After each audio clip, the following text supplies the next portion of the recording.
بسم الله الرحمن الرحيم. سبحانك لا علم لنا إلا ما علمتنا إنك أنت العليم الحكيم. سبحانك لا علم لنا إلا ما علمتنا إنك أنت العليم الحكيم. اللهم صل على محمد وعلى آل محمد كما صليت على إبراهيم وعلى آل إبراهيم إنك حميد مجيد. اللهم بارك على محمد وعلى آل محمد كما باركت على إبراهيم وعلى آل إبراهيم إنك حميد مجيد.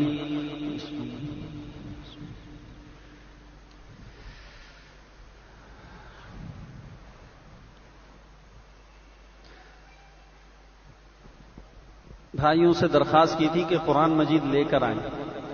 ترجمہ آپ کو ایسے یاد ہوگا نہیں، اتنا حافظہ تو مولویوں کے پاس نہیں ہے کہ بغیر قرآن دیکھے قرآن کو سمجھ لیں. پبلک ہماری مولویوں سے بھی آگے جا رہی ہے. بھائی قرآن کے ترجمے کو دیکھ کر یاد کرو.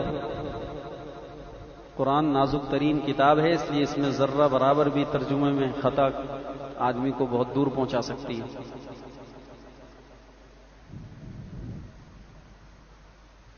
عرض کیا تھا کہ جو بھائی قرآن مجید لے کر گئے ہیں وہ بار بار لانے کی اگر زحمت نہیں کر سکتے یہاں لا کر رکھ دیں.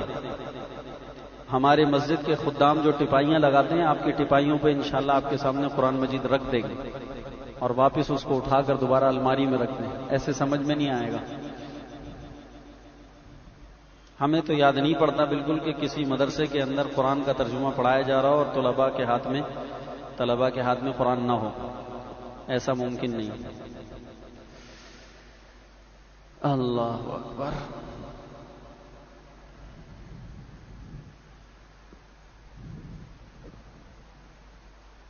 ایک فائدہ قرآن مجید لینے کا یہ ہوگا کہ حدیث پاک میں آتا ہے جس کا مفہوم ہے کہ حضور نے فرمایا 4 چیزوں کو دیکھنا عبادت ہے. 4 چیزوں کو دیکھنا: کعبے کو دیکھنا، عالم دین کی زیارت کرنا، ماں باپ کے چہرے کی زیارت کرنا اور قرآن کو دیکھنا. اب ایک بڑی عبادت ہے اور بڑا ایک اجر کا کام ہے، ہم محروم ہیں ذرا سی غفلت سے. قرآن کو دیکھنا عبادت ہے. آدمی قرآن نہ پڑھے صرف دیکھتا رہے تو ان نگاہوں کے اندر قرآن کی تحریر اگر ہماری بس رہی ہے تو ان نگاہوں کو ایک نیکی کا ثواب مل رہا ہے، ایک اجر مل رہا ہے کہ قرآن پاک ہماری نگاہوں کے سامنے ہے. اس لیے قرآن کو دیکھنا بڑی نیکی ہے، بڑی نیکیوں میں ہے.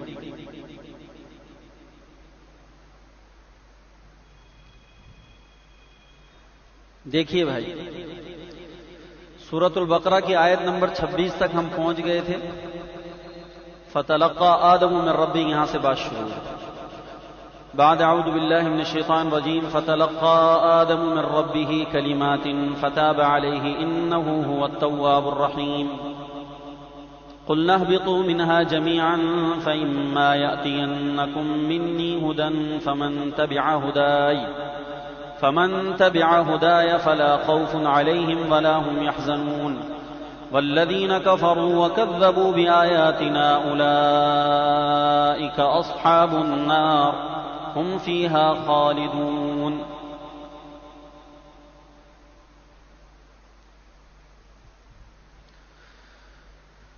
محترم، شیطان نے حضرت آدم علیہ الصلاۃ والسلام کو وسوسہ دیا اور حضرت آدم علیہ الصلاۃ والسلام اس وسوسے سے متاثر ہو گئے، بھول گئے اور شجر ممنوعہ اس کا پھل کھا بیٹھے.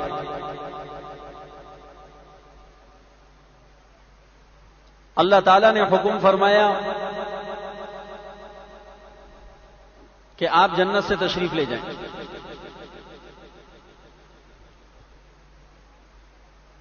اور آدم و حوا تم دونوں کو جنت سے نکالنے والا شیطان ہے. فَأَزَلَّهُمَا الشَّيْطَانُ عَنْهَا، پھر لغزش دی ان کو، یعنی حضرت آدم و حوا کو شیطان نے، عنہا اس درخت کی وجہ سے، جس سے روکا تھا اس درخت کی وجہ سے لغزش دی تھی. متاثر ہو گئے. فأخرجهما مما كانا فيه، تو پھر ان کو نکالا اس عزت کی جگہ سے جس عزت و راحت میں یہ دونوں موجود تھے، یعنی جنت. تو دیکھیے اس آیت کے اندر یہ بتایا جا رہا ہے کہ آدم و حوا کو جنت سے نکالنے کا سبب شیطان بنایا. کا شیطان نے نکالا، حالانکہ شیطان نے تو نہیں نکالا تھا آدم کو جنت سے. کس کے حکم سے باہر آئے؟ اللہ نے فرمایا. لیکن نکالا اللہ نے ہے. آدم و حوا کو فرمایا کہ آپ چلے جائیں، آپ جنت میں نہ رہیں، تشریف لے جائیے یہاں سے. لیکن قرآن نے نسبت آدم و حوا کو جنت سے نکالنے کی شیطان کی طرف کی ہے، تو اس میں اشارہ فرمایا کہ اللہ تو جنت کی طرف بلاتا ہے، نکالنے کا کام شیطان کا ہے. چونکہ سبب نکالنے کا کون بنا؟ سبب کون بنا؟ اس سبب بننے کی وجہ سے کہا فَأَزَلَّهُمَا الشَّيْطَانُ، شیطان نے ان کو لغزش دی. فَأَخْرَجَهُمَا مِمَّا كَانَا فِيهِ، تو وہ دونوں جس جنت اور جس راحت کے سامان میں تھے شیطان نے ان کو وہاں سے نکال دیا. تو نکالا تو شیطان نے نہ تھا، شیطان نے تو صرف پھل کھلایا، شجر ممنوعہ کے کھانے کی ترغیب دی، وسوسہ دیا. تو نکالا اللہ نے ہے. جنت سے نکالنے والے اللہ ہیں، جیسا کہ جنت میں داخل کرنے والے اللہ ہیں. لیکن اللہ نے جنت سے نکالنے کی نسبت اپنی طرف نہیں کری. اشارہ فرمایا کہ رب تو تمہیں جنت میں بلانا چاہتا ہے، رب تو تمہیں جنت میں بسانا چاہتا ہے. اگر تم جنت سے رہ گئے یا جنت کی آبادی سے تم باہر آ گئے تو اس میں شیطان کا تم پر اثر نظر آ رہا ہے. شیطان کے اثر سے ہوا ہے، رب نے نہیں چاہا. اللہ کسی بندے کو بھی، کسی انسان کو بھی اللہ تعالیٰ اپنی مغفرت اور اپنی رحمت سے محروم نہیں کرنا چاہتے. انسان ہی خود اپنے لیے غلط راستہ تجویز کرتا ہے. غلط راستہ محترم انسان خود چنتا ہے. اللہ نہیں چاہتے کسی کو گمراہ کرنا. اللہ تو چاہتے ہیں کہ سارے میرے بندے یہ نبیوں کی آئی ہوئی ہدایت پر عمل کر لیں. لیکن اگر انسان خود اپنے لیے غلط راستہ تجویز کرے تو اس میں اللہ کا کوئی قصور نہیں ہے. تو سبب چونکہ شیطان بنا تھا اس لیے جنت سے نکالنے کی نسبت شیطان کی طرف ہوئی ہے. یہ سوال کا جواب میں نے آپ کو دے دیا، ذہن میں رکھیے. کوئی سوال کر سکتا ہے کہ نکالا تو جنت سے آدم کو اور حوا کو علیہم السلام کو اللہ نے، یہاں تو شیطان کی طرف نسبت کر دی. تو شیطان کی کیا طاقت اور جرت کہ وہ کسی کو نکال سکے جنت سے؟ تو کہا جائے گا کہ یہاں پر نکالنے کی نسبت اس معنی کے اعتبار سے ہے کہ سبب یہی بنا تھا، سبب یہی بدبخت بنا تھا. اور آج بھی دنیا کے اندر جتنے انسان مر کے جہنم میں جا رہے ہیں ان کے جہنم میں جانے کا سبب شیطان بنا ہے. پھر شیطان صرف وہ نہیں ہے جو آگ سے پیدا کیا گیا، شیطان وہ بھی ہے جو آدم کے چمڑے میں نظر آتا ہے. من الجنتی والناس، پناہ جو مانگی گئی ہے اس کے اندر صرف جنات شیاطین سے پناہ نہیں مانگی گئی جو ناری ہیں، بلکہ ان سے بھی پناہ مانگی گئی جو خاکی ہیں.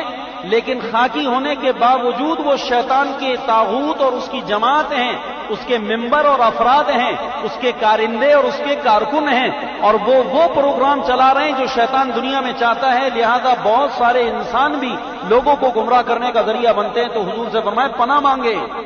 من الجنتی والناس، ناس انسان کو کہتے ہیں. تو جب جنت سے نکالا گیا تو حکم ہوا وَقُلْنَا اهْبِطُوا، اتر جائیں آپ. اور ہم نے کہا، اللہ پاک فرما رہے ہیں ہم نے کہا اهْبِطُوا، اتر جائیے. بَعْضُكُمْ لِبَعْضٍ عَدُوٌّ، تم سب ایک دوسرے کے دشمن ہو جاؤ گے. اب یہاں پر اہبطوا جمع کا صیغہ ہے. قرآن کو دیکھیں گے تو یہ ساری تقریر سمجھ میں آئے گی، اس لیے میں بار بار تکرار کر رہا ہوں ایک بات کا. اہبطوا جمع ہے. ہم نے کہا تم سب اترو. تو سوال یہ ہے کہ جنت میں تو صرف کتنے افراد رہتے تھے؟ حضرت آدم اور حوا، اور یہاں پر جمع کا صیغہ استعمال ہو رہا ہے. اہبطوا، تم سب اترو، آپ نکل جائیں سارے جنت سے. تو یہاں پر تو تسنیہ کا صیغہ ہونا چاہیے تھا، دو افراد کا تذکرہ ہونا چاہیے تھا، یہاں تو مجموعے کا تذکرہ ہے۔ تو اس کا جواب مفسرین نے دیا ہے کہ اہبطوا کے اندر ایک تو حضرت آدم مراد ہے، اور دوسری حضرت حوا مراد ہے، اور تیسرا اس میں شیطان بھی مراد ہے، تینوں اتر جاؤ۔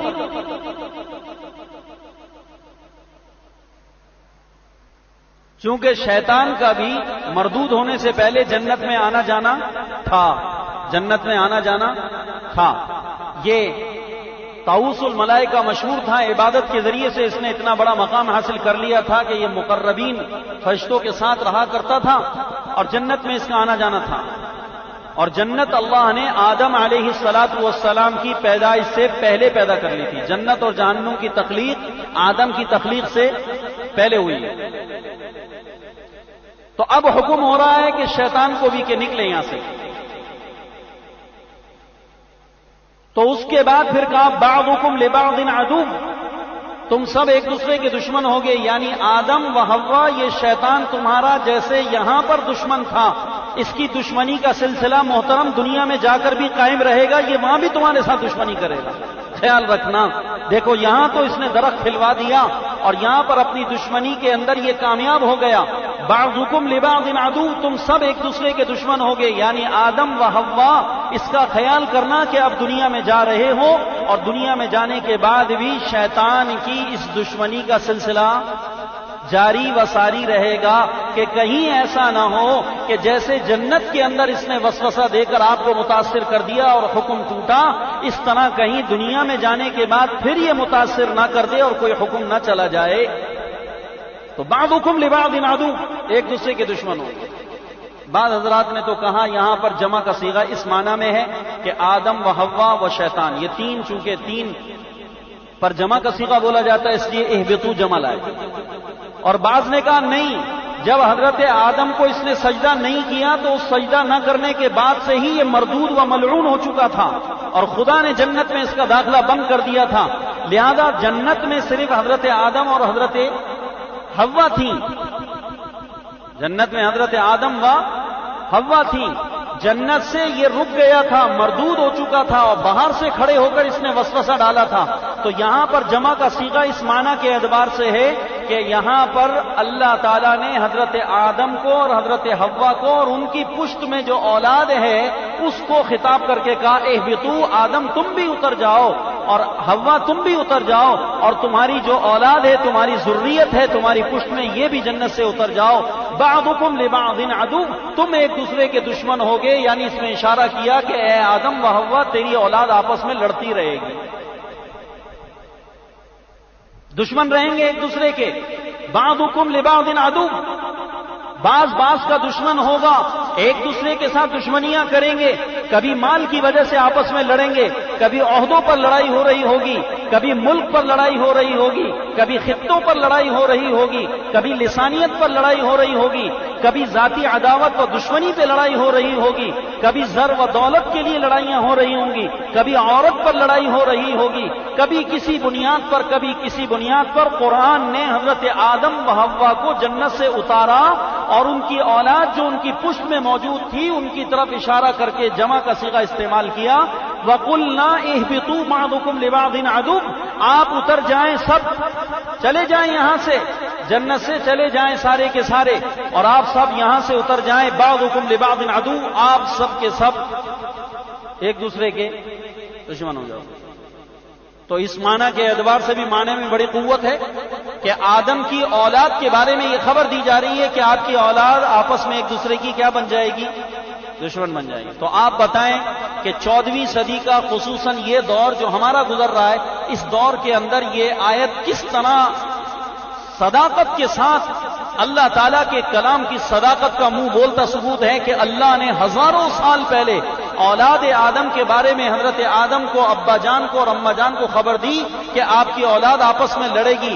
اور یہ بات یاد رکھیں کہ چونکہ بطور سزا کے جنت سے اتارا جا رہا، بطور سزا کے جنت سے اتارا جا رہا، اس وجہ سے اس کے اندر دو سزاؤں کا ذکر آیا۔ ایک تو اہبطوا، اتر جاؤ،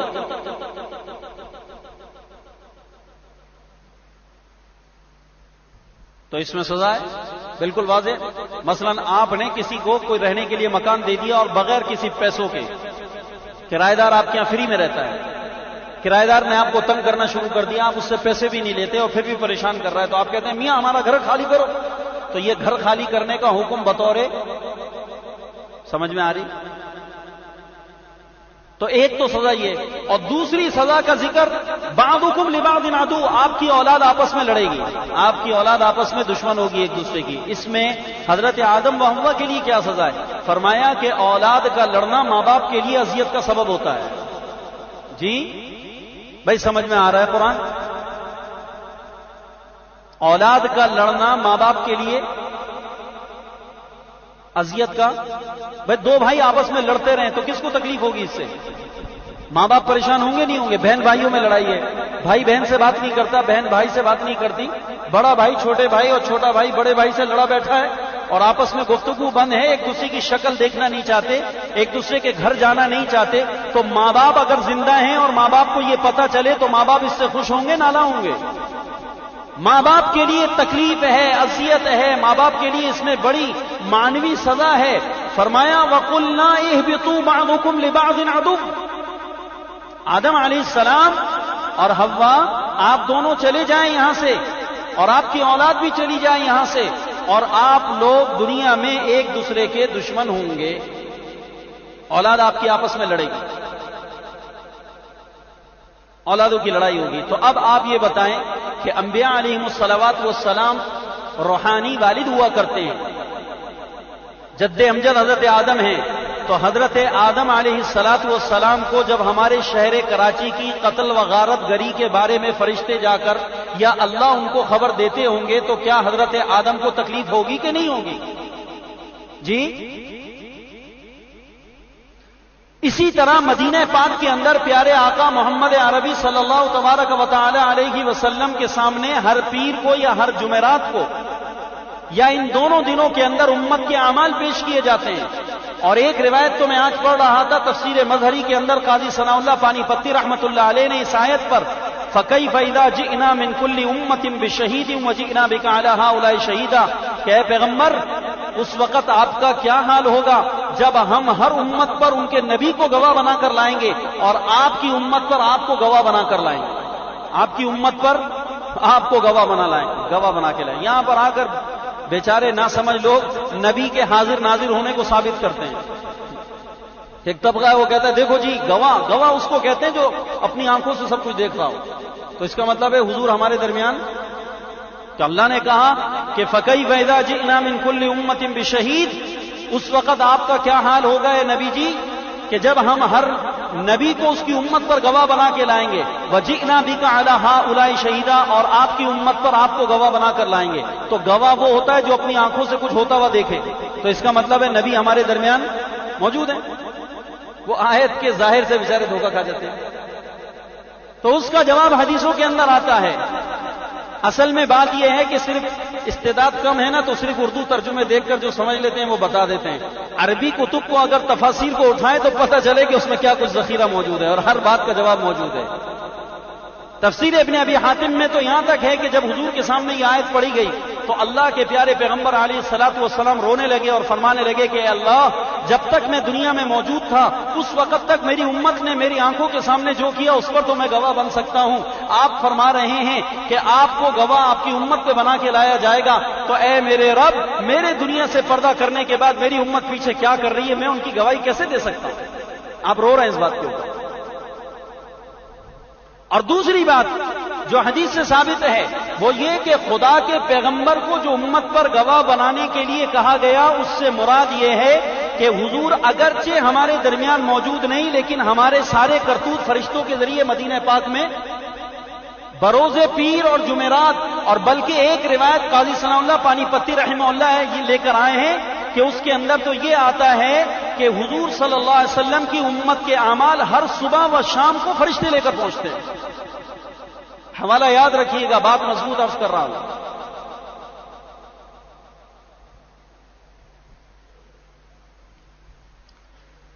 تو جب امت کے اعمال حضور کے سامنے پیش ہو گئے اور حضور صلی اللہ علیہ وسلم کی امت کے اعمال صحابہ جو ہے فرشتوں نے لے جا کر نبی کریم صلی اللہ علیہ وسلم کو بتائے، تو اب وہ سارے اعمال جو فرشتے جا کر بتا دیں، تو اب ان اعمال پر اگر حضور گواہ بنے قیامت کے دن، تو اس سے حضور کا حاضر ناظر ہونا ثابت ہوتا ہے. جی،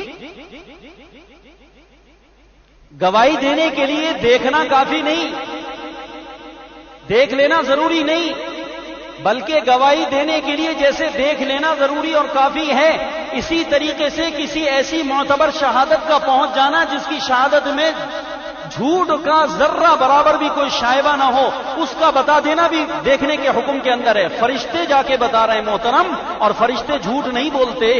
فرشتے ایسا تھوڑی ہے کہ حضور سے العیاذ باللہ من ذالک فرشتے فراڈ کر رہے ہیں کہ امت کچھ کر رہی ہے جا کے کچھ بتا رہے ہیں، امت کچھ کر رہی ہے جا کے کچھ خبر دے رہے ہیں. ایسا تو نہیں. جیسے ہمارے والے اس وقت ڈالر لینے کے لیے سرحد میں ہو کچھ رہا ہے، بتا کچھ اور رہے ہیں آنکھوں کو جا کر، ہو کچھ اور رہا ہے بتا کچھ اور رہے ہیں، معاملہ کچھ اور ہے بتاتے کچھ اور ہیں، اس لیے کہ اگر حقیقت جا کر بتا دیں گے تو پیسے بند ہو جائیں گے. یہ ہو گیا، یہ ہو رہا، یہ کر رہا ہے، وہ کر رہا ہے. تو حضور صلی اللہ علیہ وسلم کی امت کے اعمال حضور کے سامنے پیش ہوتے ہیں. اس وجہ سے حضور قیامت تک اپنی امت پر قیامت کے دن کیا بن کر آئیں گے؟ گواہ بن کے آئیں گے. تو گواہ بن کے آنے سے مراد حضور کا حاضر ہونا ثابت نہیں ہوتا، یاد رکھیے گا.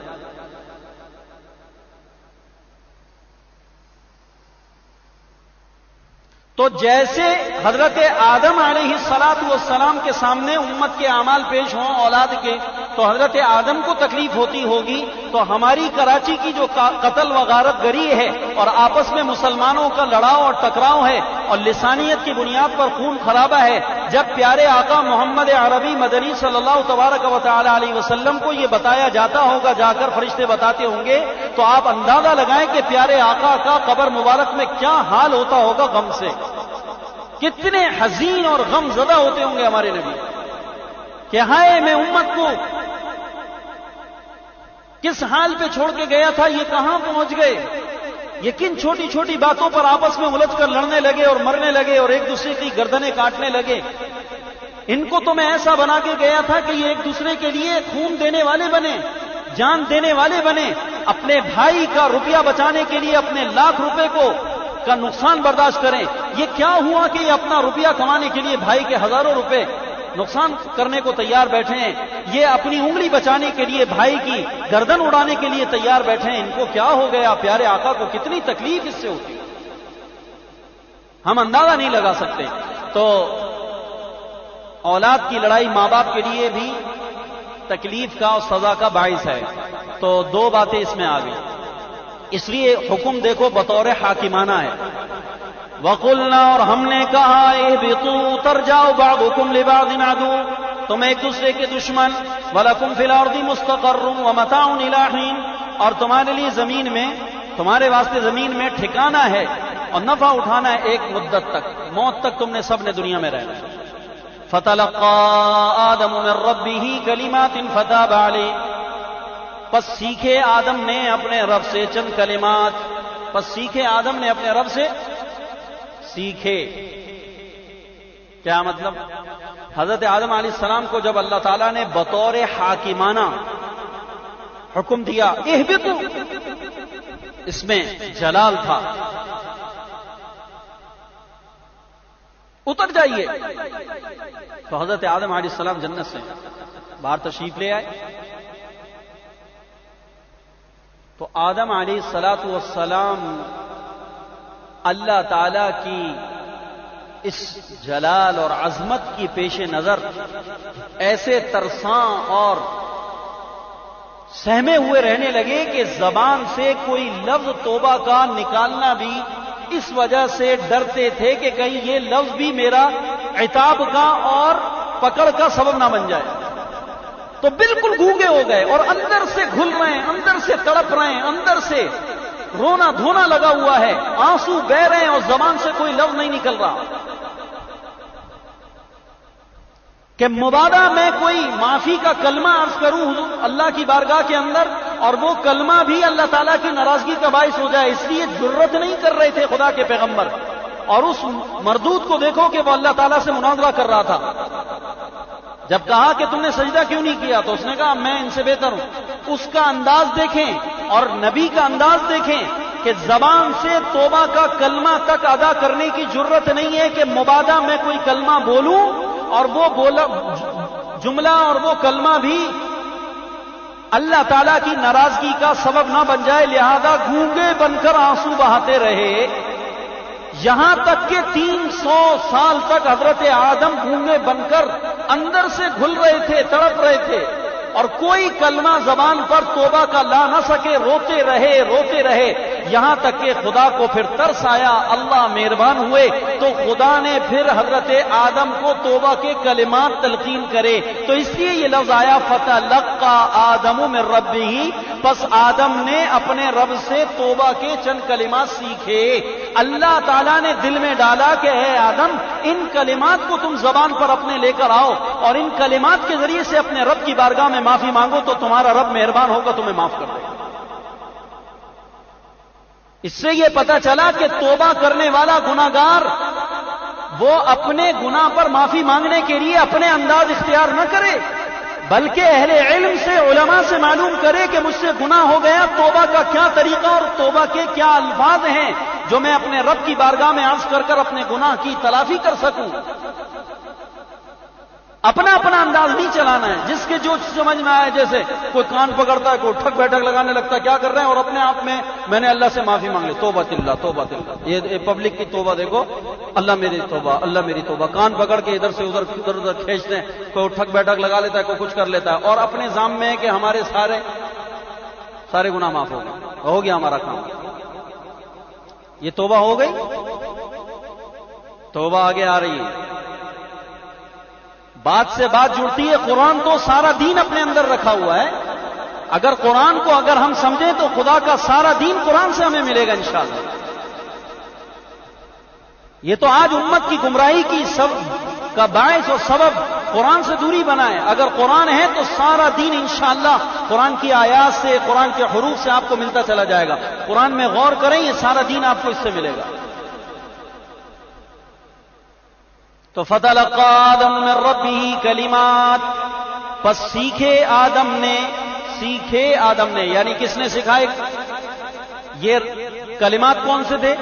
تو ان کلمات کے بارے کے اندر قرآن خود ذکر کرتا ہے. سورۃ الاعراف میں آگے جا کر ذکر ہے 8ویں پارے میں کہ حضرت آدم علیہ السلام نے جو توبہ کے کلمات اللہ تعالیٰ سے سیکھے تھے وہ کون سے تھے محترم؟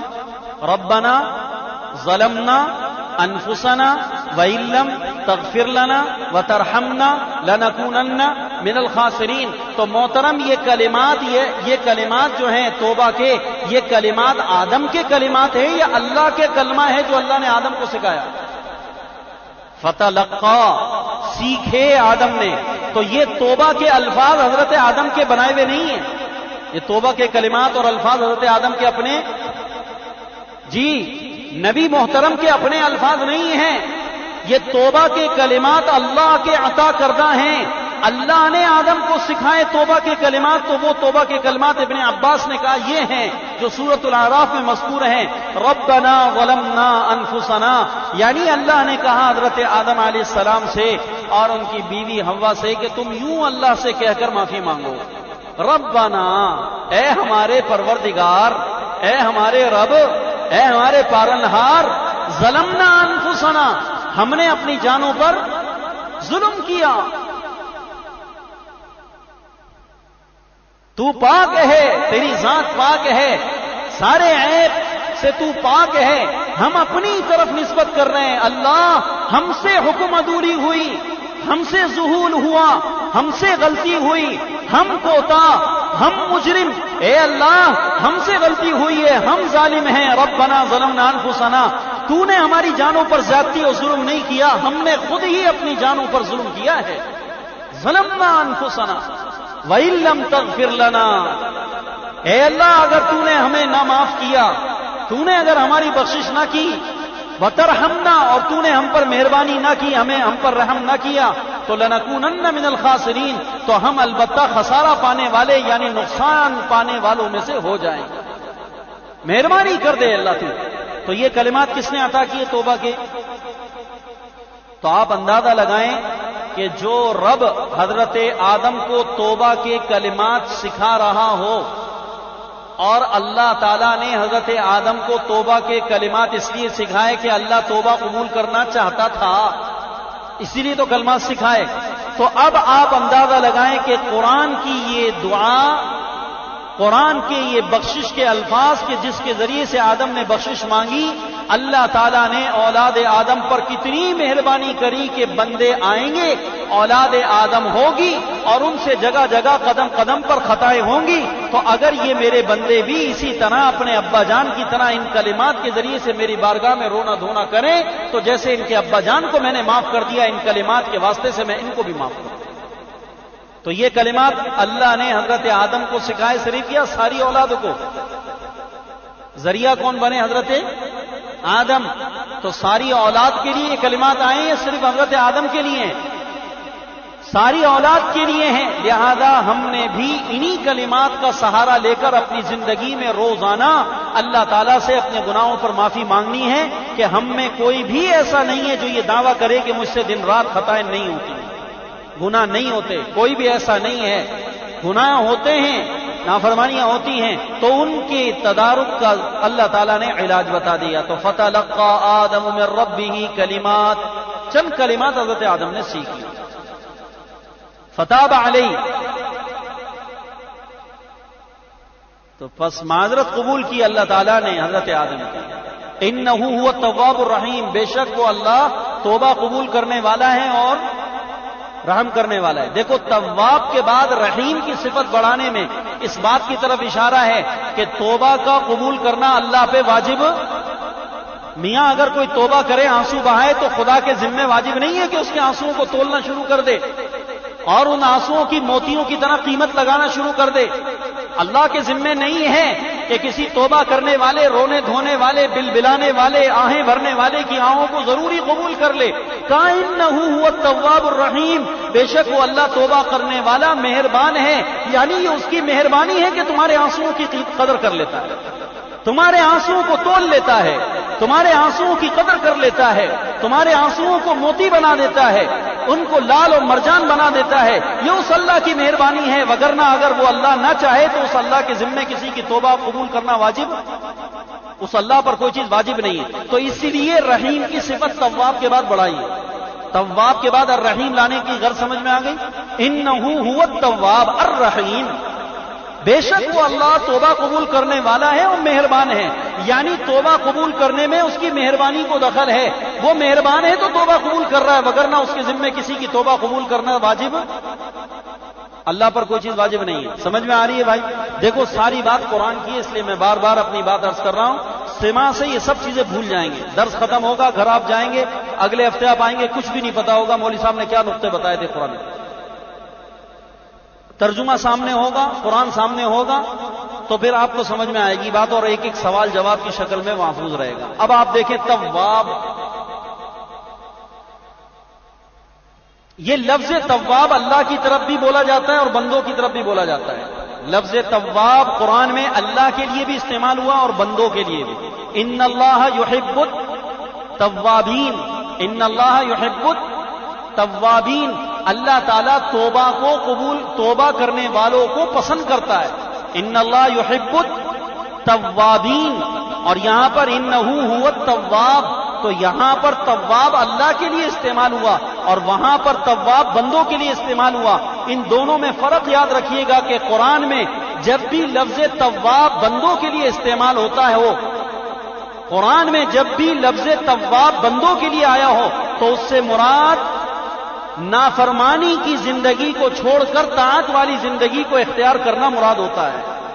اور اللہ کے لیے جب تواب کا لفظ قرآن میں استعمال ہوگا تو اس کا معنی بندوں کی معذرت کو قبول کر لینا، توبہ کو قبول کر لینا. تواب کا لفظ جب قرآن میں بندوں کے لیے آئے گا تو اس سے مراد نافرمانی والی زندگی چھوڑ کر طاعت والی زندگی کی طرف آ جانا مراد ہوتا ہے. اور تواب کا صیغہ جب اللہ کے لیے استعمال ہوگا تو وہاں پر یہ معنی تو مراد نہیں ہو سکتا الیاذ باللہ من ذالک کہ اللہ تعالیٰ نافرمانی والی زندگی چھوڑ کر طاعت والی زندگی میں آ گئے. یہ تو معنی نہیں ہو سکتا، یہ تو کفر ہے. اللہ کے لیے لفظ تواب جب استعمال ہوگا تو اس کا معنی بندوں کی آہو بکا کو، سسکیوں کو، رونے دھونے کو، ان کی توبہ کو، ان کی معذرت کو قبول کرنے والا. ٹھیک ہے؟ تو انہ هو التواب الرحیم، بے شک وہ اللہ توبہ قبول کرنے والا ہے، مہربان ہے، اور یہ اس کی مہربانی ہے کہ اس نے توبہ قبول کر لی. اس میں ایک نقطہ اور بھی ہے، انہ هو التواب، تاکید کے ساتھ آیا کہ بے شک وہی توبہ قبول کرنے والا ہے. هو التواب، وہی تواب ہے، اس کے سوا کوئی تواب. ہاں آ جائیے ایک بات اور سمجھ لیں، اس میں اللہ تعالیٰ نے ایک اور بات کی طرف اشارہ فرمایا. محترم، عیسائیوں کے اندر یہ عقیدہ ہے کہ عیسائیوں کے ہاں یہ مانا جاتا ہے اور اب تک ان کے عقیدے کا حصہ ہے کہ ان کے ہاں یہ عقیدہ چلتا ہے کہ اگر کوئی عیسائی اللہ تعالیٰ کو ناراض کر بیٹھا اور اللہ تعالیٰ کی نافرمانی کر بیٹھا تو وہ اگر اللہ تعالیٰ کی نافرمانی کرنے کے بعد اپنے علاقے کے پوپ کے پاس، کیا کہتے ہیں اس کو، عیسائی پادری، اگر پادری کے پاس آ کر وہ ان کو کچھ نذرانہ دے دے اور ان سے کہے کہ مجھ سے غلطی ہو گئی، خدا کے بہت سارے حکم ٹوٹ گئے، میں نے یہ نہیں کیا، یہ نہیں کیا، یہ کر لیا، تو آپ سے میری درخواست ہے کہ آپ میرے لیے دعا کر دیں، اللہ مجھے معاف کر دے، یا آپ مجھے معاف کر دیں، آپ میری معافی کا اعلان کر دیں، تو اس کو کچھ نذرانہ دے کر اس سے معافی کرا لیا کرتے تھے. اور ان کے عقیدے میں ہے کہ اگر ہمارے پنڈت نے، ہمارے پادری نے، ہمارے مولوی نے اگر ہمیں معاف کر دیا تو اللہ نے بھی ہمیں معاف کر دیا. تو خدا نے کہا معاف کرنے کا اختیار صرف کس کو؟ انہ هو التواب، معاف کرنے کی صفت صرف اللہ کے پاس ہے. تو عیسائیوں کا یہ عقیدہ ان کے اندر سے نکل کر ہمارے بدعتی فرقے میں آ گیا کہ انہوں نے پیروں کو اور انہوں نے اپنے مرشدوں کو اور انہوں نے دینی رہنماؤں کو یہ درجہ دے دیا کہ اگر ان میں کوئی آدمی کوئی گناہ کر بیٹھے تو ان کے عقیدے کا یہ حصہ بنتا چلا جا رہا ہے کہ یہ اپنے مزاروں پر جا کر اپنے پیروں کے سامنے رونا دھونا کرتے ہیں اور یہ سمجھتے ہیں کہ ہم نے پیر صاحب سے معافی مانگ لی تو ہم معاف ہو گئے. نذرانہ دے دیا، چڑھاوا چڑھا دیا، ہم نے پیر صاحب کے مزار کے اوپر جا کر فلانی چیز چڑھا دی ہے اور ہم نے فلانا چیز نظر کر دی ہے، لہذا اب ہمیں پیر صاحب نے بخشش کر دی ہے، لہذا اللہ کے ابھی ہم معاف ہو گئے. تو اس عقیدے کی اصلاح کی گئی ہے کہ کوئی صوفی، کوئی عالم، کوئی مولوی، کوئی پیر، کوئی شیخ، کوئی کتنا بڑا مرشد کیوں نہ ہو، اس کو یہ اختیار حاصل نہیں ہے کہ بندوں کے گناہوں کو معاف کر سکے. معاف کرنے کی صفت صرف اللہ کے پاس ہے. معاف کرنے کا اختیار کس کے پاس ہے؟ ہوا التواب. بھائی سمجھ میں آ رہی ہے بات؟ انہ هو التواب الرحیم، بے شک وہ اللہ توبہ قبول کرنے والا ہے، معاف کرنے والا ہے. قلنا اهبطوا منها جميعا، دیکھو اهبطوا پھر آ گیا، ہم نے کہا اتر جاؤ، پہلے بھی تھا اهبطوا پھر آ گیا اهبطوا، ہم نے کہا آپ سب کے سب اتر جاؤ.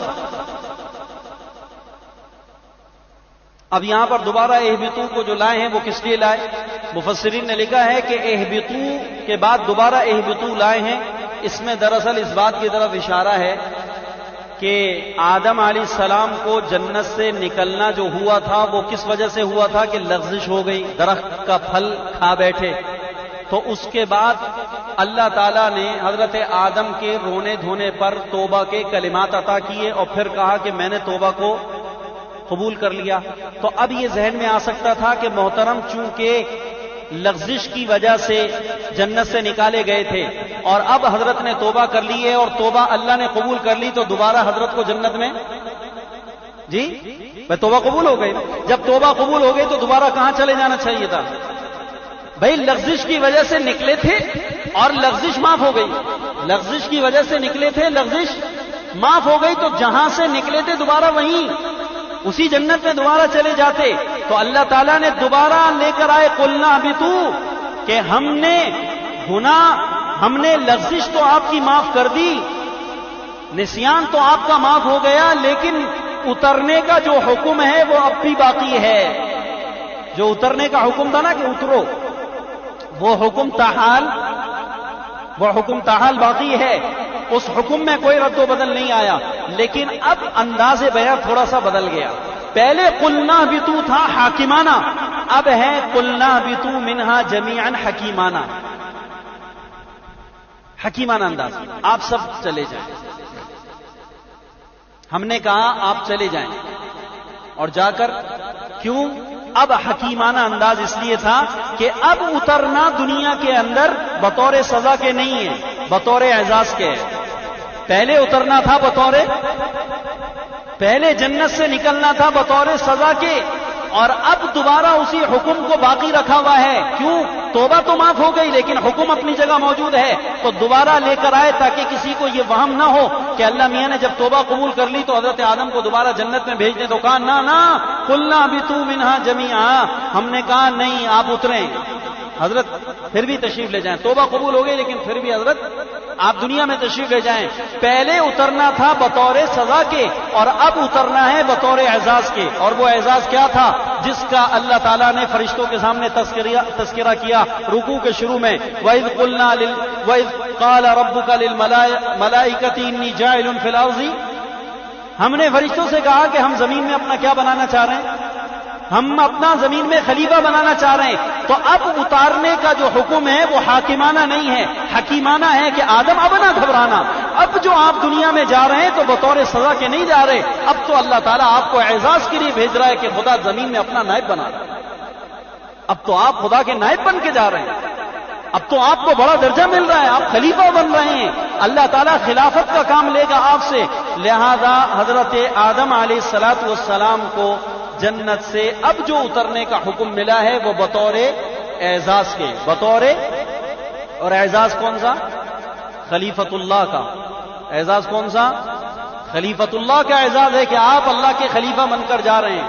تو اس لیے حضرت آدم علیہ السلام کے لیے اب حکیمانہ انداز اختیار ہوا، قلنا اہبطوا منہا جمیعا، ہم نے حکم دیا، ہم نے کہا نیچے جاؤ یہاں سے تم سب، فَإِمَّا يَأْتِيَنَّكُم مِّنِّي هُدًى، اب جب زمین پر آئے تو اب زمین پر آنے کے بعد چونکہ بطور خلافت کے آئے تھے، اللہ تعالیٰ کے اوامرات کو، اللہ کے حکموں کو، چونکہ خلیفہ کے کل کتنے کام ہیں؟ گزشتہ درس یاد ہے، خلیفہ کے کل کتنے کام ہیں؟ اللہ کے احکامات کو اللہ کے بندوں پر اور اس زمین کو آباد کرنا۔ تو اب کہا فَإِمَّا يَأْتِيَنَّكُم مِّنِّي هُدًى، پس اگر آ جائے میری طرف سے کوئی ہدایت، یعنی حکم شرعی آ جائے، وحی کی شکل میں کوئی حکم تمہاری طرف میری طرف سے آ جائے، تو تم اس حکم پر کیا کرنا؟ عمل کرنا۔ اس لیے کہ اب زمین میں گئے ہو، خلافت کا کام لینا ہے، اب آپ نے اللہ کے حکموں کو پورا کرنا ہے، آپ خلیفہ ہیں زمین میں، لہذا خدا کے احکامات اب آپ کی طرف آئیں گے اور آپ اللہ تعالیٰ کے احکامات کو پورا کریں گے۔ تو کہا فمن تبع ہدایا، تو جو چلا میری ہدایت پر، فلا خوف علیہم ولا هم یحزنون، تو اس پر نہ خوف ہوگا نہ اس پر کوئی، نہ وہ غمگین ہوگا۔ جو ہدایت پر چلے گا اس کے اوپر نہ خوف ہوگا نہ اس کے اوپر کوئی غم ہوگا۔ بھائی دیکھو،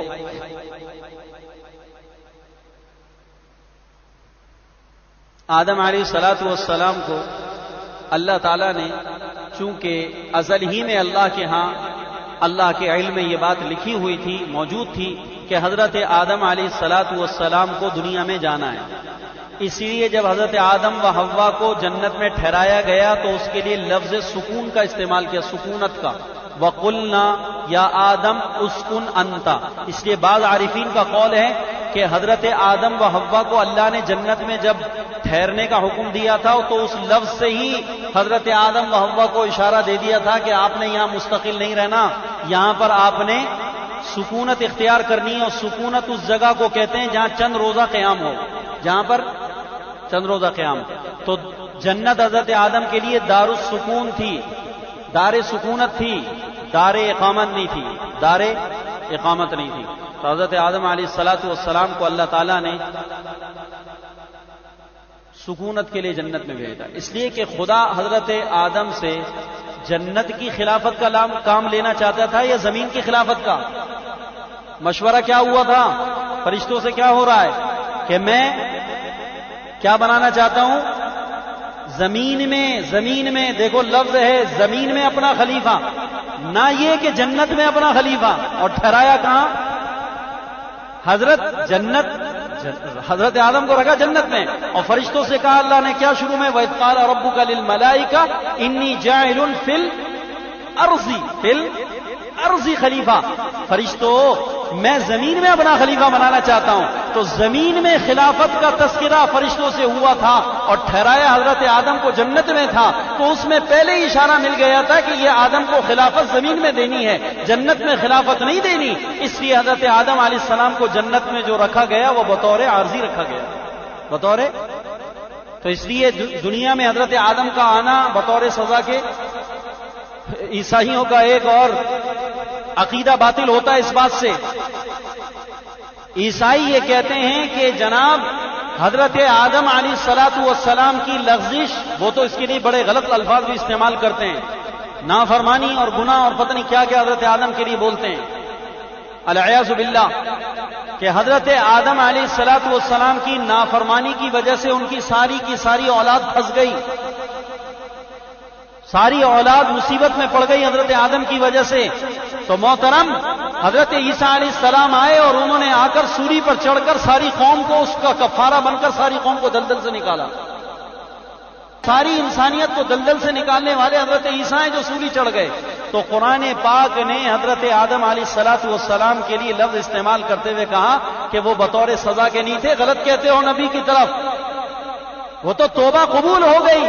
اللہ تعالیٰ نے حضرت آدم علیہ السلام کو معاف کر دیا، اور جس کو خدا معاف کر دے، جس کی توبہ قبول کر لے، خدا اس کو اپنا محبوب بنا لیتا ہے. ان اللہ یحب، اللہ تعالیٰ توبہ کرنے والوں سے کیا کرتا ہے؟ محبت رکھتے ہیں. توبہ کرنے والے اللہ کے محبوب ہیں، تو اللہ تعالیٰ کے توبہ کرنے والے محبوب ہیں. تو آدم کی توبہ قبول ہوئی تو وہ محبوب نہیں بن گئے. تو آدم علیہ السلام اللہ کے محبوب تھے، آدم اللہ کے محبوب تھے، لہذا حضرت آدم علیہ الصلوۃ والسلام کی توبہ قبول ہو گئی، اور حضرت آدم علیہ الصلوۃ والسلام کو اللہ نے بطور اعزاز کے دنیا میں بھیج دیا. تو فرمایا کہ اگر تمہارے پاس اللہ کی طرف سے ہدایت آئے تو تم اس کی تابع داری کرنا. فلا خوف علیہم ولا هم يحزنون، اور جو تابع داری کرے گا نا، شریعت کو مانے گا، احکام شریعت کو مانے گا، اس پر خوف بھی نہیں ہوگا اور اس پر کوئی غم بھی. خوف اور حزن دو لفظ استعمال ہوئے، دیکھو، فلا خوف علیہم ولا هم يحزنون، حزن بھی نہیں ہوگا، خوف بھی نہیں. خوف اور حزن میں کیا فرق ہے؟ خوف کا تعلق آنے والے حالات سے، خوف کا تعلق آنے والے حالات سے، اور حزن کا تعلق ما قبل کی زندگی کے ساتھ ہے، پیچھے کی چیزوں کے ساتھ ہے.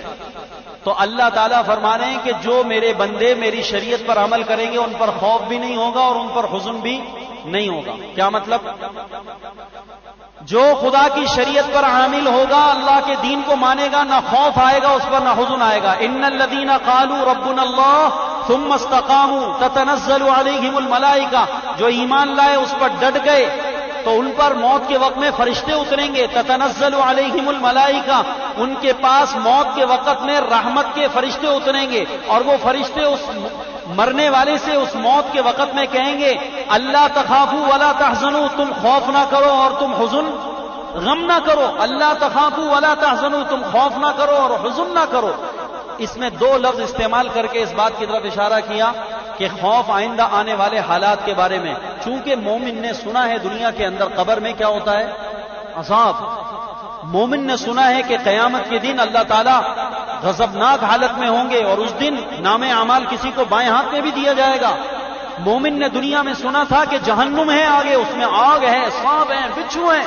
مومن نے سنا تھا کہ قیامت کا دن تپش کا دن ہوگا، 50,000 سال کا دن ہوگا. مومن نے سنا تھا کہ ترازو لایا جائے گا، اعمال تول ہوں گے. مومن نے سنا تھا کہ پل صراط ہوگا، اس پہ کٹ کٹ کے لوگ جہنم میں گر رہے ہوں گے. تو یہ سارے کے سارے آگے کے آنے والے حالات جب آدمی جانے لگتا ہے تو اس کے اوپر ان حالات کی وجہ سے خوف طاری ہوتا ہے. تو جو خدا کا بندہ اطاعت ربانی کے ساتھ سرشار ہوگا اور اللہ کے دین کا مطیع ہوگا تو فرشتے آ کر اس کو کہیں گے، اور اللہ کا بھی پیغام ہے فلا خوف علیہم، میرے بندو اگر تم نے میری ہدایت پر عمل کر لیا تو تمہیں آگے کے کسی بھی عذاب سے خوف زدہ ہونے کی ضرورت.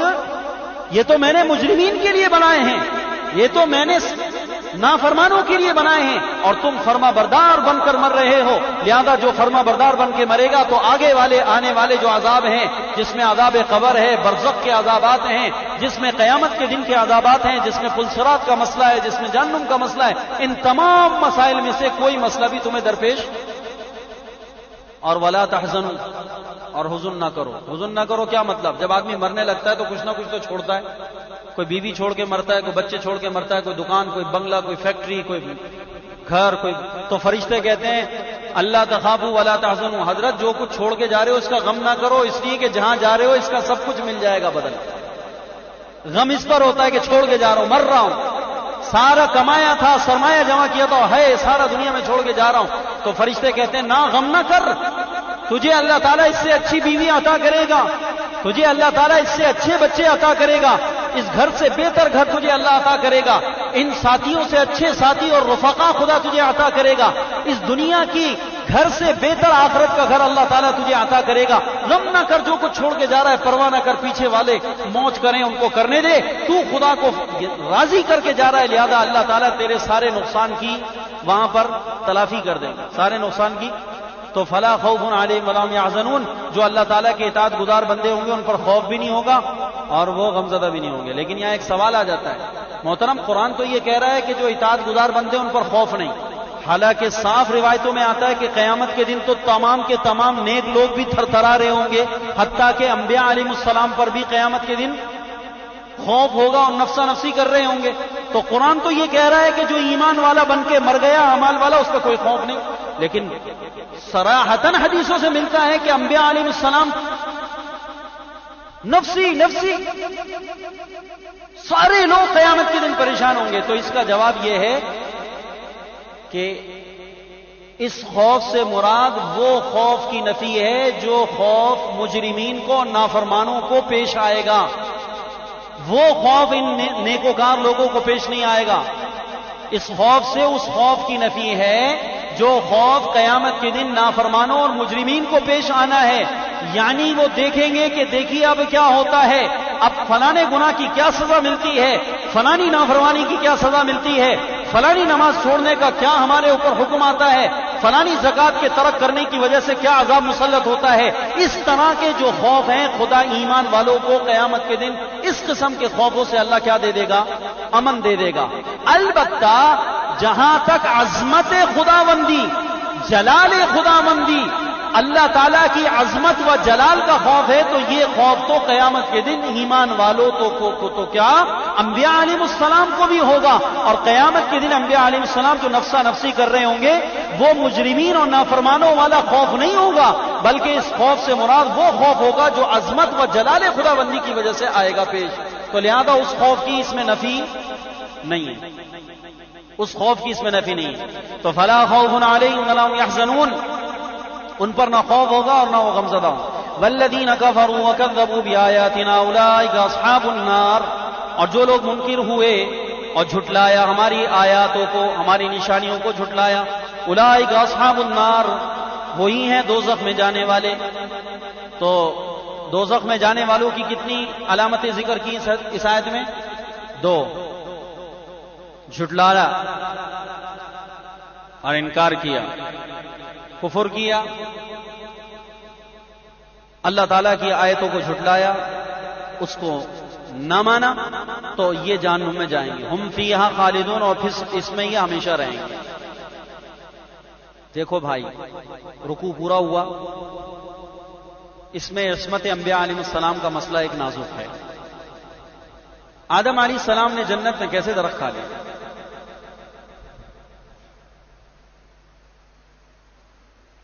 اسی طرح اور بھی انبیاء علیہ السلام کے واقعات قرآن پاک کے اندر اس طرح کے ذکر کیے گئے ہیں۔ یہاں پر یہ سوال پیدا ہوتا ہے کہ انبیاء علیہ الصلوات والسلام کے متعلق عصا، غوا، خاسر، ظالم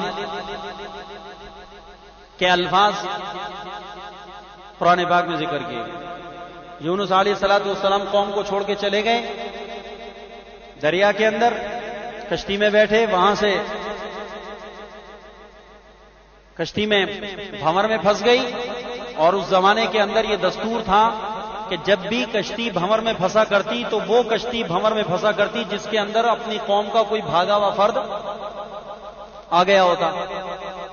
تو یونس علیہ السلام کا نام قرآن میں نکلا، ان کو دریا میں ڈالا گیا اور وہ مچھلی پیٹ میں لے گئی اور اس کے بعد نیچے چلے گئے۔ تو حضرت یونس علیہ السلام نے کیا وظیفہ پڑھا؟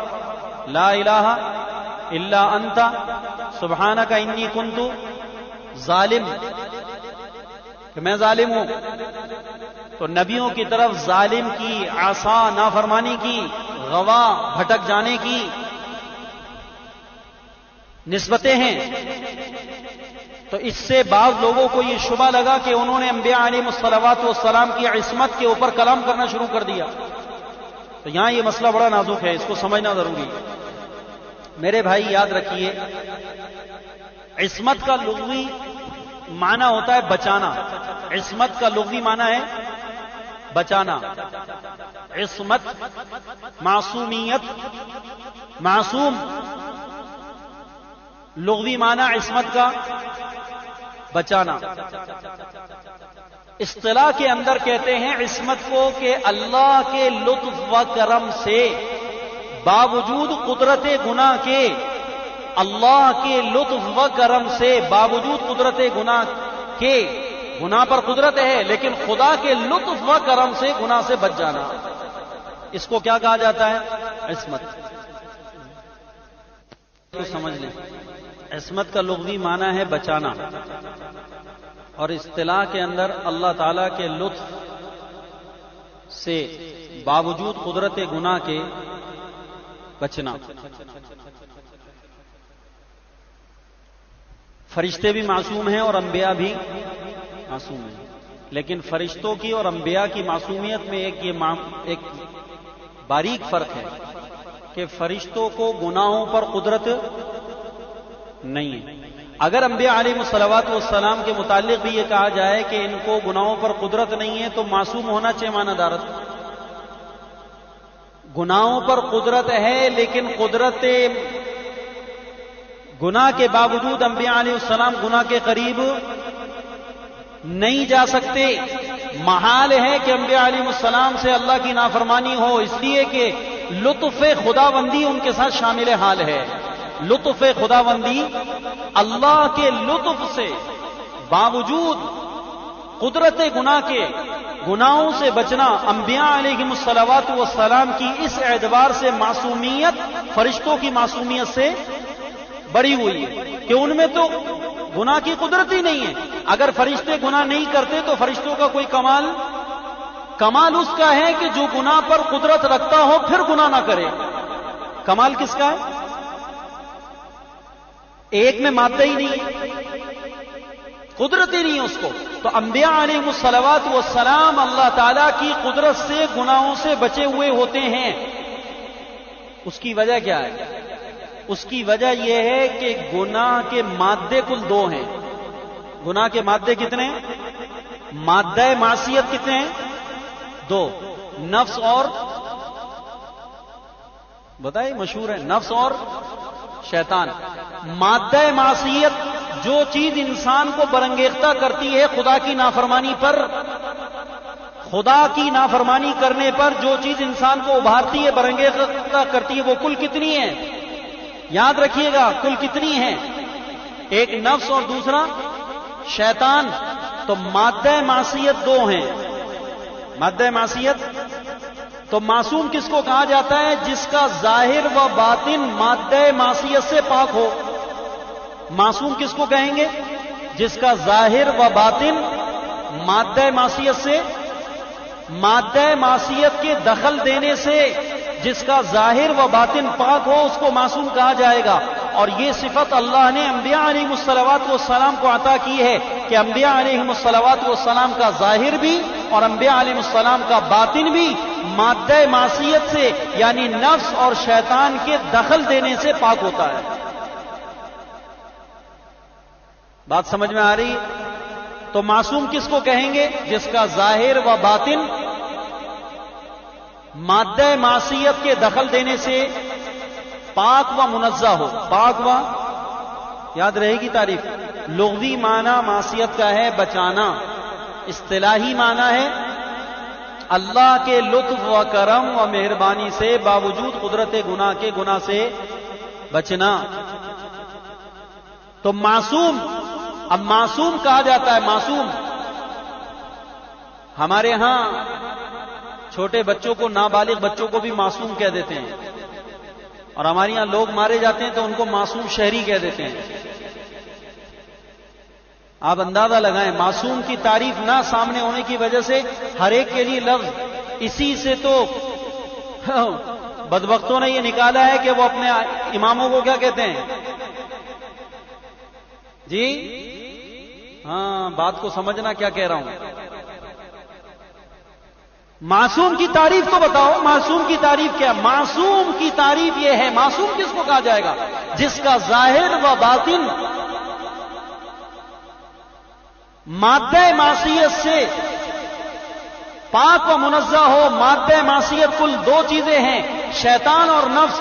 جس کا ظاہر و باطن نفس اور شیطان کے دخل دینے سے پاک و منزہ اس شخص کو، اور یہ صفت صرف انبیاء علیہ الصلوۃ والسلام کو حاصل ہے۔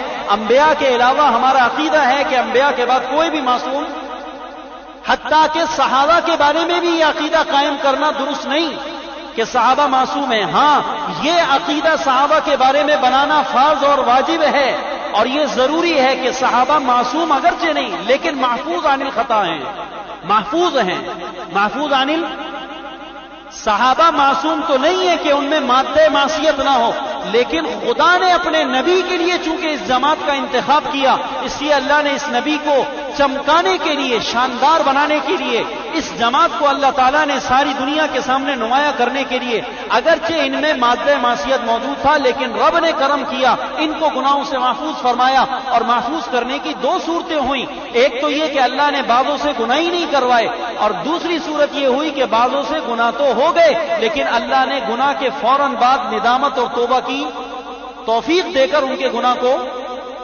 معاف کر دیا۔ بات سمجھ میں آ رہی؟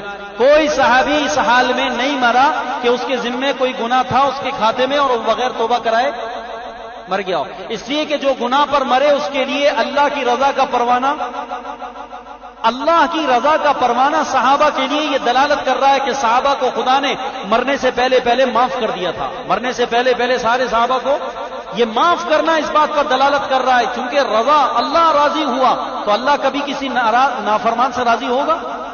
جی آپ بتائیں کہ کیا خدا کبھی کسی نافرمان سے راضی ہو سکتا ہے؟ اور صحابہ کے بارے میں، اصحاب محمد کے بارے میں قرآن دعویٰ کر رہا ہے کہ لقد رضی اللہ عنہم ورضوا عنہ، رضی اللہ عنہم ورضوا عنہ، اللہ تعالیٰ ان سے راضی۔ تو جب اللہ تعالیٰ ان سے راضی تو لفظ راضی ہونے میں پتہ چل رہا ہے کہ اگر کسی سے کوئی غلطی ہو بھی گئی تھی تو اللہ نے مرنے سے پہلے اس کی غلطی کو معاف کر دیا۔ تو جس کو خدا معاف کر دے، کسی اور کے لیے اس بات کی گنجائش ہے کہ اس کے اوپر وہ تبرہ کرے اور زبان کھولے؟ ہرگز نہیں۔ تو معصوم، انبیاء علیہ السلام معصوم ہیں، انبیاء علیہ الصلوات والسلام کو معصوم اس معنی کے اعتبار سے کہا جاتا ہے۔ اب معصیت کو بھی سمجھ لیں، معصوم کو تو سمجھ لیا، معصیت کو بھی سمجھ لیں۔ معصیت نافرمانی، نافرمانی کس کو کہا جاتا ہے؟ نافرمانی کی محترم تعریف یہ ہے کہ گناہ کی تعریف، گناہ اللہ تعالیٰ کی اس نافرمانی کو کہا جاتا ہے جو قصدن، ارادتن، جان بوجھ کر مادہ معصیت کے دخل دینے سے ہو۔ معصیت، گناہ کی تعریف کیا ہے؟ جو قصدن، جان بوجھ کر اللہ تعالیٰ کا کوئی حکم قصدن، جان بوجھ کر نفس اور شیطان کے دخل دینے سے اللہ کا کوئی حکم توڑا جائے، اس کو کیا کہا جاتا ہے؟ بتاؤ بھائی۔ معصیت، گناہ کی تعریف، آپ سے کوئی سوال کرے آپ لوگ گناہ نیکی کرتے ہیں، گناہ کی تعریف کیا ہے؟ تو آپ برملا ان کو بتائیں کہ گناہ کی تعریف یہ ہے کہ اللہ تعالیٰ کا کوئی حکم قصدن، جان بوجھ کر، ارادتن، اللہ کا کوئی حکم نفس اور شیطان کے دخل دینے سے توڑنا، اس کا نام کیا ہے؟ تو ہم نے وہاں پر معصوم کی تعریف میں بتایا کہ معصوم اس کو کہا جاتا ہے جو مادہ معصیت سے اس کا ظاہر اور باطن پاک ہو، نفس اور شیطان اس کے معاملے میں دخل نہ دے سکے۔ تو اب ہم انبیاء علیہ السلام کی طرف گناہ کی نسبت کر سکتے ہیں؟ گناہ کی تعریف میں تو یہ آ گیا نا، معصیت کی تعریف میں تو یہ آ گیا کہ اللہ کی نافرمانی اس کو کہا جاتا ہے جو قصدن ہو، جان بوجھ کر ہو، ارادتن ہو اور نفس اور شیطان کے دخل دینے سے ہو۔ تو وہ خدا کی نافرمانی کہلائے گی. تو انبیاء علیہ السلام کی ہم تعریف میں کہہ چکے کہ وہ معصوم ہیں, اور معصوم کی تعریف یہ ہے کہ جس کا ظاہر اور باطن مادہ معصیت سے یعنی نفس اور شیطان کے دخل دینے سے پاک ہو. تو اب یہ پتا چلا کہ نبیوں سے زندگی میں جو بھی کام ہوا جس کی طرف قرآن نے معصیت کی نسبت کی ہے تو وہ معصیت نہیں ہے, ظاہر میں اس کی طرف معصیت کی نسبت ہے, حقیقت میں وہ عین رفعت و رحمت ہے. عین رفعت, عین رأفت و رحمت ہے. انبیاء علیہم الصلاۃ والسلام کی طرف معصیت کی جو نسبت ہے, جیسا کہ میں نے گزشتہ درس میں بتایا کہ حضرت آدم سے لغزش ہوئی تو اس لغزش کے نتیجے میں آپ کی ساری اولاد کو توبہ کرنے کا طریقہ معلوم ہو گیا. نہ آدم سے لغزش ہوتی, نہ توبہ کا طریقہ پتہ چلتا, نہ توبہ کے کلمات ملتے. استغفار اور توبہ کے کیا کلمات ہیں, یہ تو اللہ کے پیغمبر کی لغزش کی وجہ سے امت کو ملا ہے. تو انبیاء علیہ السلام کی لغزشیں جو ہوا کرتی ہیں, جن کو قرآن معصیت سے کبھی کبھی تعبیر کر بھی دیتا ہے, تو وہ معصیت ظاہر کے اعتبار سے ہے, حقیقت کے اعتبار سے عین رأفت و رحمت ہے. عین رأفت و امت کے لیے اس میں بڑی مہربانیاں ہیں. انبیاء علیہ الصلوات والسلام کی طرف وہ جو نسبت ہے وہ ایک تو ظاہر کے اعتبار سے, اور دوسری وجہ یہ ہے کہ جناب انبیاء علیہ السلام کے درجے بڑے بلند ہیں. انبیاء کا درجہ بہت بلند ہے, اور جو بڑے درجے کے لوگ ہوا کرتے ہیں نا, ان کی چھوٹی باتیں بھی بڑی بن جاتی ہیں. بڑوں کی چھوٹی باتیں بھی بڑی تصور کی جاتی ہیں. ہاں چھوٹا کوئی کر لے تو وہ چھوٹی رہتی ہے, لیکن اگر بڑا کوئی چھوٹی سی بات بھی کر لینا تو وہ اس کی بڑے ہونے کی وجہ سے وہ چھوٹی بات بھی. اس لیے انبیاء علیہ الصلوات والسلام کی طرف یہ نسبت ہے. اس لیے علماء مفسرین نے لکھا ہے کہ انبیاء علیہ الصلوات والسلام کے لیے خلاف اولا کام کرنا, اس کا حکم وہی بنتا ہے جو حکم انبیاء علیہ الصلوات والسلام کے لیے خلاف اولا کام کی نسبت ایسے ہی کر دی جاتی ہے معصیت کی, جیسا کہ اولاد آدم کی طرف گناہ اور نافرمانی کی نسبت کی جاتی ہے. نافرمانی اولاد آدم کرتی ہے تو خطا کی جو نسبت اولاد آدم کی طرف ہے, ان کا خلاف اولا کوئی کام کرنا یہ ان کے لیے معصیت. اس کی وجہ کیا ہے؟ ایک قاعدہ ہے محترم, حسنات الابرار سیئات المقربین. حسنات الابرار, ابرار کی نیکیاں, نیک لوگوں کی نیکیاں مقربین کے حق میں گناہ بنتی ہیں. حسنات الابرار سیئات المقربین ایک قاعدہ ہے. نیک لوگوں کی نیکیاں مقربین کے حق میں, وہ بھی نیک لوگوں کی نیکیاں مقربین کے حق میں بھی گناہ ہوتی ہیں. کیا مطلب آپ سمجھے نہیں؟ دیکھو میں آپ کو ایک بات بتاؤں. ایک اللہ کے بڑے ولی تھے, بڑے مقرب تھے, مقربین میں خدا میں تھے. بہت وقت ہوا بارش نہیں ہوئی, زمینیں بنجر ہو گئی, بہت چیخ و پکار لوگوں کی. اللہ نے مہربانی فرمائی, بادل آئے اور بارش برسنا شروع ہو گئی. تو وہ جو خدا کے مقرب تھے انہوں نے جب دیکھا بارش ہو گئی, زمین جو ہے تھل تھل کر گئی, اور جناب زمین ساری سیراب ہو گئی, تو ان کی زبان سے یہ جملہ نکل گیا اللہ کی تعریف کرتے ہوئے کہ سبحان اللہ, سبحان اللہ, میرے رب نے کیسے موقع کی بارش برسا دی. قحط پڑا ہوا تھا, بارشیں نہیں ہو رہی تھی, بارش ہو گئی. تو مقرب خدا کی زبان سے کیا نکلا؟ سبحان اللہ, کیسے موقع کی اللہ نے بارش برسا دی. تو اب کوئی آدمی بارش کے برسنے کے بعد یہ کہے سبحان اللہ, اللہ نے میرے رب نے کیسی موقع کی بارش برسا دی, تو یہ کلمہ کہنا گناہ ہے یا نیکی ہے؟ سبحان اللہ کہہ رہا ہے نا. سبحان اللہ پڑھنے سے کیا ملتا ہے جنت میں؟ درخت لگتا ہے نا. یہ اللہ کی تعریف کے کلمہ ہے یا گناہ ہے؟ وہ بزرگ خواب سو گئے تو خواب کے اندر کوئی کہنے والا غیبی آواز, ہاتف کسی فرشتے کی آواز آئی, اس نے آ کر کہا کہ تم نے یہ کہا, یہ اللہ تعالیٰ کی طرف سے براہ راست ان کو تنبیہ آئی اور کہا کہ تم نے فلانے موقع پر بارش برسی تھی تو تم نے یہ کہا کہ سبحان اللہ, میرے اللہ نے کیسے موقع کی بارش برسا دی. تو کیا تیرا رب اس سے پہلے ساری بارشیں بے موقع برساتا رہا؟ کیسے کہا تم نے کہ سبحان اللہ, میرے رب نے کیسے موقع کی بارش برسا دی؟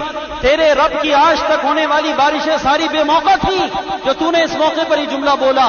تو حالانکہ دیکھو محترم, اگر یہ جملہ ہم اور آپ بولیں تو ہمارے لیے نیکی ہے, لیکن مقربین خدا وہ ہوتے ہیں جن کی معمولی معمولی باتوں کو بھی پکڑ لیا جاتا ہے، تو حسنات الابرار سیئات المقربین، عام لوگوں کی جو نیکیاں شمار ہوتی ہیں مقربین کے خدا کے حق میں وہ گناہ بن جاتی ہیں۔ تو چونکہ انبیاء علیہم الصلوات والسلام بڑے درجے کے لوگ ہوتے ہیں، اتنے بڑے کہ فرشتوں کو حکم ہو رہا ہے کہ ان کو سجدہ کر لو، اتنے بڑے ہوتے ہیں کہ ان سے بڑا کوئی نہیں ہوتا، اس وجہ سے انبیاء علیہم الصلوات والسلام کی لغزش، نسیان، خطا، سہو اور خلاف اولا غیر افضل کام کے اوپر معصیت کا لفظ بول دیا جاتا ہے، وگرنہ انبیاء علیہم الصلوات والسلام سے معصیت کا صدور ممکن نہیں ہے، محال ہے، ناممکن ہے کہ انبیاء علیہ السلام سے معصیت ہو۔ کیوں کہ معصیت کس وجہ سے ہوتی ہے؟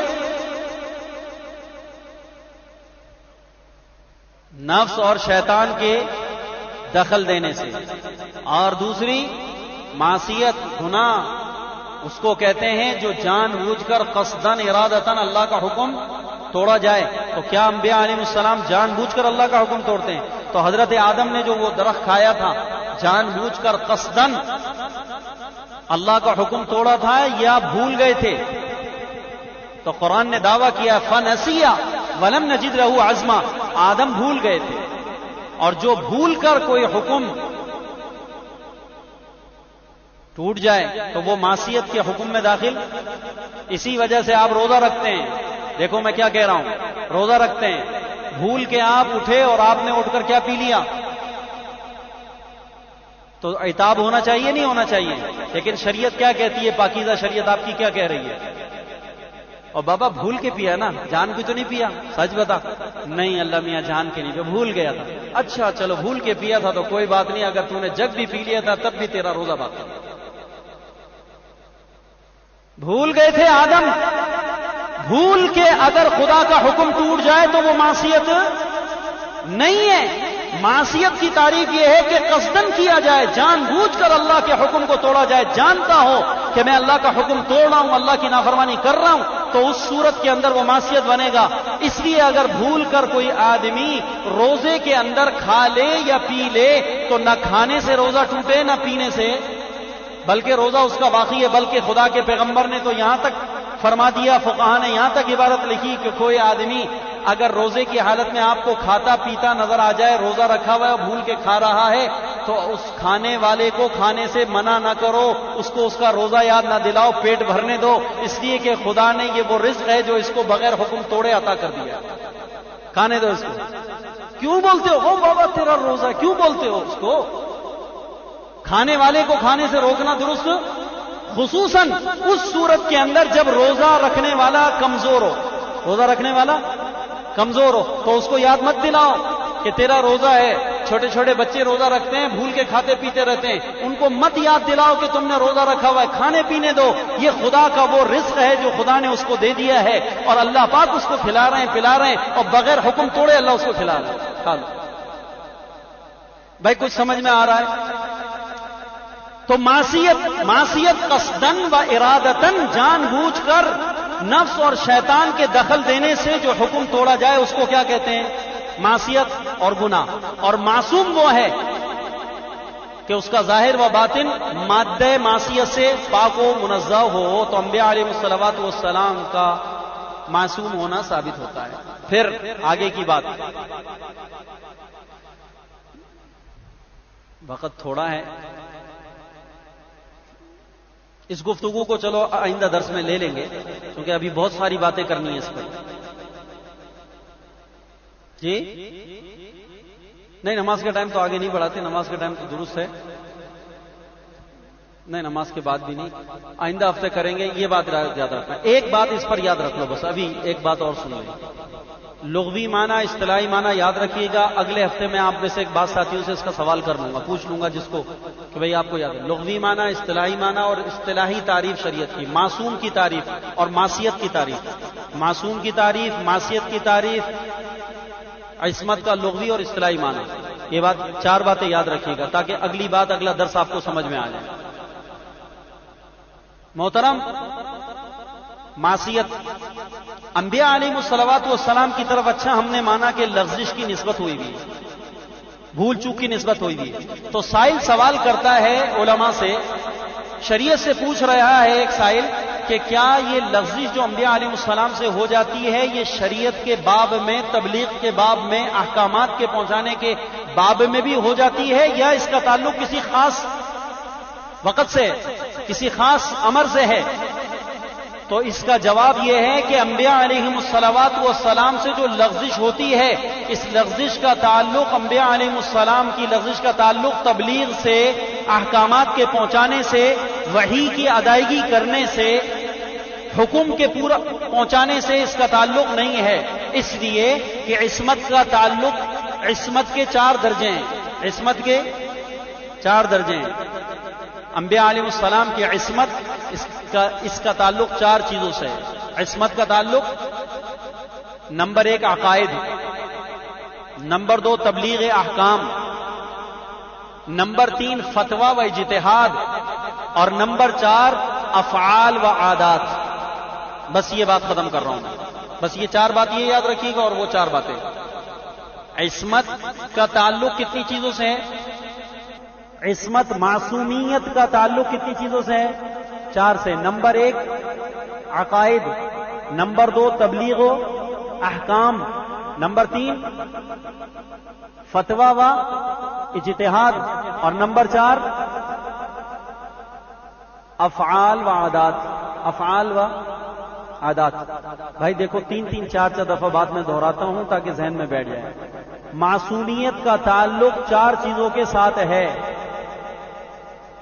نمبر 1 زور سے بولیں سارے، عقائد، نمبر 2 تبلیغ و احکام، نمبر 3 فتویٰ و اجتہاد، اور نمبر 4 عادات و افعال۔ انبیاء علیہ الصلوات والسلام معصوم ہیں، معصومیت کا تعلق محترم 4 چیزوں کے ساتھ ہے۔ اب اس پر ہم گفتگو کر آپ کو انشاءاللہ یہ ثابت کریں گے کہ انبیاء علیہ السلام کے عقائد بھی معصوم، انبیاء علیہ السلام کی تبلیغ و احکام بھی معصوم، انبیاء علیہ السلام کا فتویٰ و اجتہاد بھی معصوم، انبیاء علیہ السلام کے افعال و عادات کے اندر البتہ یہ بات ہے کہ انبیاء علیہ السلام کی جو ذاتی افعال و عادات ہیں اس کے اندر انبیاء علیہ السلام کبھی کبھار خلاف اولا، ترک اولا کام کر لیتے ہیں، اور ان ترک اولا کے کام کروانے میں بھی اللہ تعالیٰ کی طرف سے یہ حکمت ہوتی ہے کہ امت کے لیے اس میں رحمت چھپا رکھی ہوتی ہے۔ ورنہ تبلیغ کے باب میں، عقائد کے باب میں، فتویٰ و اجتہاد کے بارے میں نبی ہر حال میں معصوم ہے، نبی ہر حال میں معصوم ہے۔ افعال و عادات کے اندر کبائر کے اعتبار سے تو معصومیت یقینی ہے، صغائر جس کو ترک اولا کہتے ہیں، خلاف اولا کام کرنا، اس کے اعتبار سے عرض کر رہا ہوں، اس کی پھر تفصیل ہے۔ یہ 4 باتوں کی تفصیل انشاءاللہ آئندہ درس کے اندر آئے گی، اور اس میں معصومیت سے متعلق قرآن پاک میں جو آیتیں موجود ہیں اس میں سے تقریباً 10-11 آیتیں میں آپ کو بطور استدلال کے بتاؤں گا۔ ایسے تو قرآن میں 20 آیات ہیں، لیکن 10-11 آیتیں بڑی مشہور و معروف ہیں جس سے واضح طور پہ پتہ چلتا ہے کہ انبیاء معصوم ہیں۔ اگر انبیاء کو معصوم نہیں مانا جائے تو سارے دین کا بگاڑ لازم آ جائے گا، پورا دین ہمارے ہاتھ سے چلا جائے گا۔ ٹھیک ہے جی، بتا رہا تھا اپنی فتح۔ سبحان ربک رب العزت عما یصفون، سلام علی المرسلین والحمد للہ رب العالمین۔